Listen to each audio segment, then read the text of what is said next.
While many South Africans are still battling to put food on the table, the recent heavy rains in KwaZulu-Natal could also see prices rising again. Let's find out how much we're likely to be paying for basic groceries as we begin the new year. Joining us is Mervyn Abrahams from the Pietermaritzburg Economic Justice and Dignity Group. Mervyn, good to have you, and compliments to the new year too. You haven't spoken to you in 2022 yet. But let's talk about this, because it seems that in this new year, although we're 10 days in, we might be looking at increased costs in as far as the food basket is concerned. Take me through how much actually South Africans are looking at. So good morning, Tumelo. Good morning, Gareth, and good morning to all your viewers. Tumelo, yes, exactly as you said. At the end of December, our basket of 44 very basic foods stood at 4,275 rand and 94 cents. Tumelo, that has been a slight, basically a stabilization since the end of October.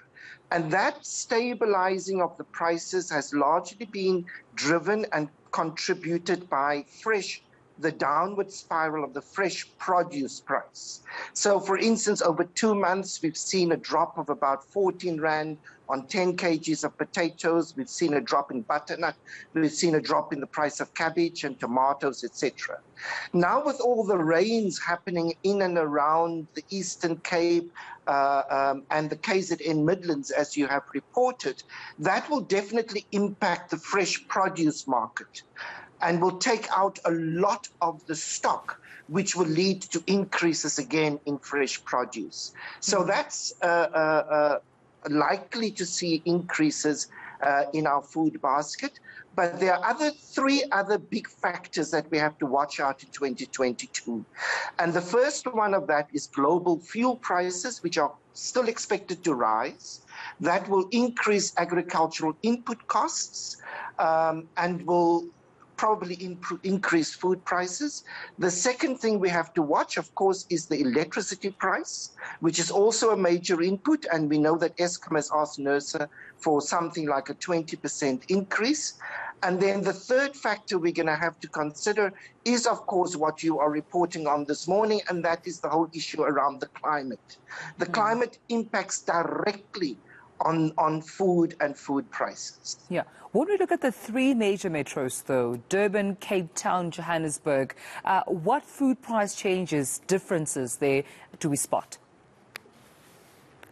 So the differences in prices are marginal. In Cape Town, for instance, our basket for December was at 4,219 rand. In Johannesburg, it was 4,302 rand. In Durban, it was roughly the same as in Johannesburg.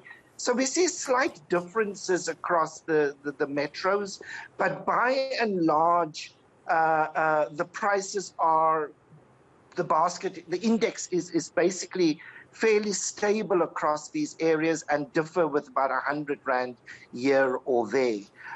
And that is because the Western Cape generally comes in lower because a lot of its food production is closer to the metro of Cape Town than, for instance, Johannesburg, that draws in from Limpopo, the eThekwini that draws in from the Midlands and draws in from the Eastern Cape, etc. I find it interesting as well that the smaller regions such as, Springbok and the Northern Cape and Pietermaritzburg also are being, sort of highlighted in this, data here. Seeing the Springbok rather showing smaller increases there, around 5.3%. Yes, and Tumelo, that's really as a result of an increase of the summer vegetable supply onto the market. Generally, we've seen Springbok increase much bigger because it's an outlier. It's far away from the rest of the country and therefore spend so much more on transport. But with vegetable prices coming down has really been good for the consumer. Our big fear is with all these floods and the climatic conditions that will impact the vegetable supply, that could take a massive portion out of the supply, and that will then, of course, increase prices going forward. Mervyn, we're having this conversation essentially because it does have a knock-on effect on the consumer, particularly those who are, who live below the poverty line, those who cannot afford food, because we know that, as in terms of affordability of food, Southern Africa is still affected. But also, even with the rise and increase of food prices and cost of living, most people's income does not necessarily increase.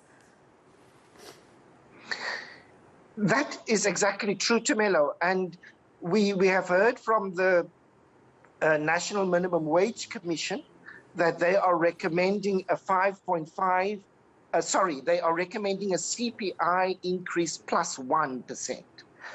Currently, that is in the region of 6.5%. The fact that they are increasing or wish to increase above inflation is good, because the baseline wages are already so low. But that would really cover, if it comes to be at 6.5%, it will basically cover the food price increase over the last year, which was 6.8%. And therefore, any increases in electricity, transport, interest rates, that's another issue we should be watching in 2022, will directly impact, because what it does is it means that transport increase, more money gets spent on transport, more money gets spent on electricity, more money gets spent on loan repayments, which leaves less money in the household budget for food procurement. And that has a direct impact then on the quantity and the quality of the food that is being consumed. So these things are all absolutely interconnected. Well, Mervyn, I appreciate you speaking to us about it this morning. Mervyn Abrahams from the Pietermaritzburg Economic Justice and Dignity Group. Thank you so much for your time this morning.